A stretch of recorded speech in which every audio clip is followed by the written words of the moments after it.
विजय बंधु लड़ाई लंबी लड़ी तो उसका फल मिला, उसे लेकर कुछ संतुष्टि है।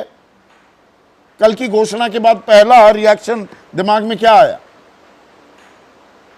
तो हम सब लोगों ने उसको पहले जानना चाहा कि इसमें है क्या क्या। जब हम लोगों ने उसका थोड़ा बहुत जो डिटेल आ पाया आप लोगों के माध्यम से, तो उसमें जानकर निराशा हुई और ज़्यादा हताशा आई। बल्कि अब तो समझ में आया कल से आज तक कि ये तो एनपीएस से भी खराब है। एनपीएस से यूँ खराब है कि 10% वहाँ कट रहा था, हमारा वापस आ रहा था। अब 10% ये वापस हमारा देने के बजाय ले लेंगे और बाद में कह रहे 6 महीने का वेतन देंगे। किसी व्यक्ति के एनपीएस कटा हुआ है, 20 लाख रुपए उसका होता है, 6 महीने के 6 लाख रुपए, 1 लाख रुपए अगर वेतन होता है तो 6 लाख आप दे देंगे। तो ये तो और बड़ा नुकसान हुआ।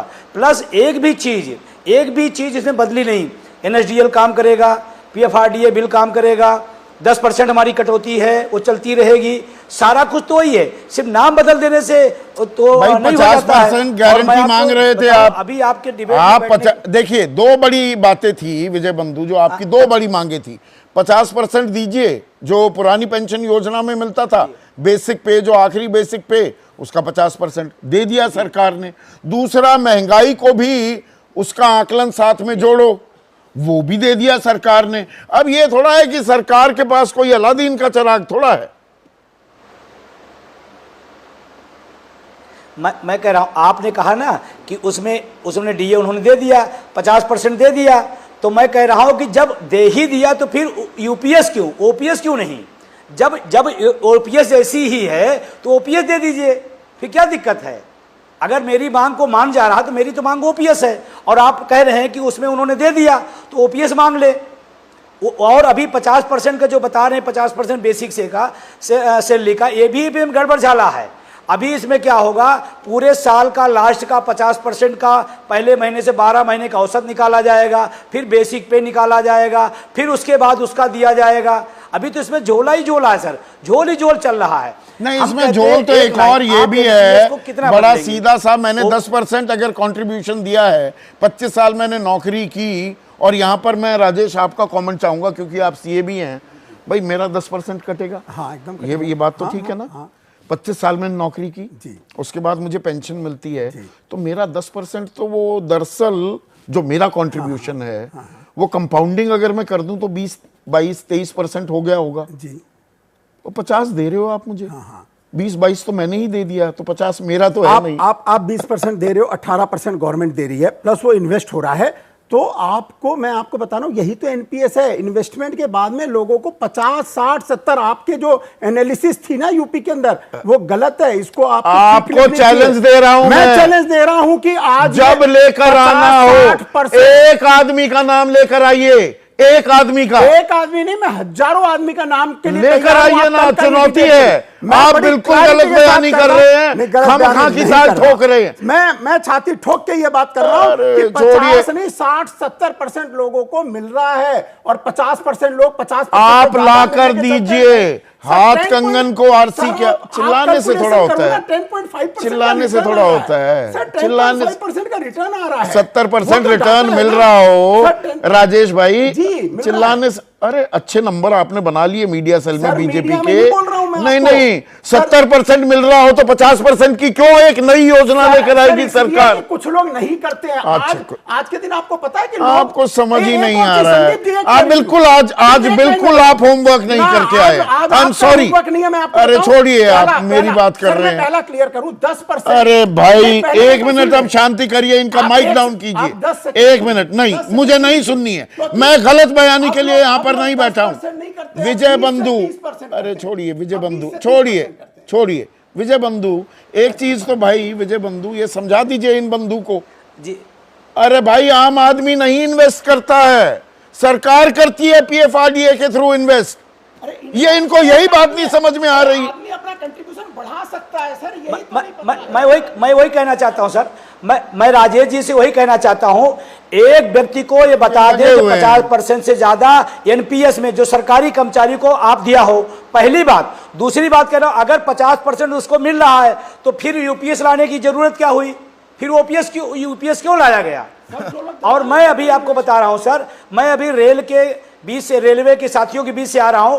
मैंने हाथ उठवाया कि क्या यूपीएस से आप संतुष्ट हैं, एक हाथ नहीं उठा, एक हाथ नहीं उठा। तो वो 100 एक ने भी संगठन जो समर्थन गए नहीं थे किया। विजय बंधु, उसके बाद आप कह रहे हैं कि 50% विजय बंधु, एक मिनट सुनिए ना, तो वो 100 संगठन गए, अब वो शिव गोपाल मिश्रा साहब का पता नहीं क्या कनेक्शन में दिक्कत हो गई, वो तो बड़े मुस्कुराते हुए बाहर निकले कि हमारी बात मान ली, सरकार को हमने झुका दिया, वो तो खुश हैं।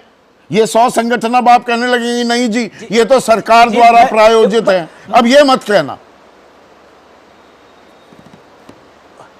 वो सर वो खुश इसलिए है, वो खुश इसलिए है कि उनको ओपीएस मिल रही है।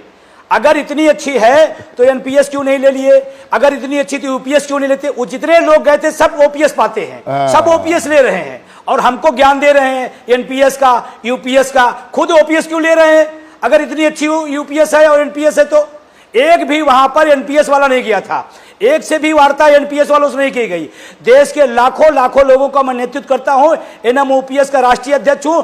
मैंने सबसे पूछा, एक व्यक्ति नहीं कहा कि हमको एनपीएस चाहिए, एक ने नहीं कहा हमको ओपीएस चाहिए। अब उनको ओपीएस मिल रही है, उन्होंने सहमति दे दी। अब सहमति के पीछे उनके क्या राज अब है, इसमें माधव आनंद एक और ये अहम पॉइंट उठाया। एक सेकेंड विजय बंधु एक सेकेंड रुकिए। माधव आनंद, जो ये ओपीएस वाला कौन है और एनपीएस वाला कौन, ये भी एक दिलचस्प अपने आप में लड़ाई है। और अब ये यूपीएस की भी जो बात आई है, 23 लाख जब सरकारी कर्मचारी केंद्र में हम बात करते हैं, हम उसमें फौज को इंक्लूड नहीं करते, क्योंकि फौज में आज भी पुरानी पेंशन योजना ही लागू है। तो अगर एनपीएस इतनी अच्छी है या यूपीएस यूपीएस में ले आइए ना फौज को, अलग अलग पैमाना क्यों है अभी भी? देखिए, ये अभी स्टार्टिंग में अभी इसकी शुरुआत की गई है और इसमें बहुत सारे अच्छे प्रावधान है संदीप जी। ठीक है, राजनीतिक दल जो है अपने राजनीतिक दृष्टिकोण से सोचेंगे उसको, हर सारे पॉइंट जो है जो ओल्ड स्कीम तो इसमें ईमानदारी लाने की भी जरूरत है। एक सेकेंड, थोड़ी देर के लिए ही जुड़ पाए हैं शिव गोपाल मिश्रा मेरे साथ। शिव गोपाल जी, आज बड़ी तकनीकी दिक्कतें आ रही है, मैं तो आपसे विस्तृत बातचीत करना चाह रहा था। आपके अथक प्रयासों से सरकारी कर्मचारियों को एक खुशखबरी, आंशिक ही सही, कुछ लोग कह रहे हैं वो मिली तो है, लेकिन यहां पर विजय बंधु कह रहे हैं आप खुद तो ओपीएस ले रहे हैं और यूपीएस के लिए हां करवा कर आ गए। ऐसा है कि विजय बंधु अच्छे व्यक्ति हैं, उन्होंने काफी संघर्ष किया है, मैं इनके बारे में कुछ कहना नहीं चाहूंगा। लेकिन मैं ये जानता हूं कि मैं इतने दिनों से नेशनल काउंसिल जेसीएम को डील कर रहा हूं, उसका स्टाफ साइड सेक्रेटरी हूं। हमें ये पता है कि सरकार क्या दे सकती है, क्या नहीं दे सकती है। दूसरी बात यह है कि जिस मुद्दों पर हमने समझौता किया है वो बिल्कुल ओपीएस जैसे ही है। और ओपीएस में हमारी एक ही मांग थी सारे लोगों से कि जो भी हम 50% सैलरी का और उसके ऊपर जो महंगाई की राहत है उसके नीचे कोई समझौता नहीं करेंगे। हमारे स्टाफ साइड जेसीएम ने उस पर कोई समझौता नहीं किया। ये रह गया सवाल कि वहां जाने वाले ओपीएस वाले थे या एनपीएस वाले थे, तो इसका कोई मायने नहीं उठता है। हम जो है वो 23 लाख, हम 32 लाख कर्मचारियों को रिप्रेजेंट करते हैं। हम अपने 9.5 लाख रेल कर्मचारियों को रिप्रेजेंट करते हैं। जब तक वो हमको चाहेंगे तब तक हम रहेंगे।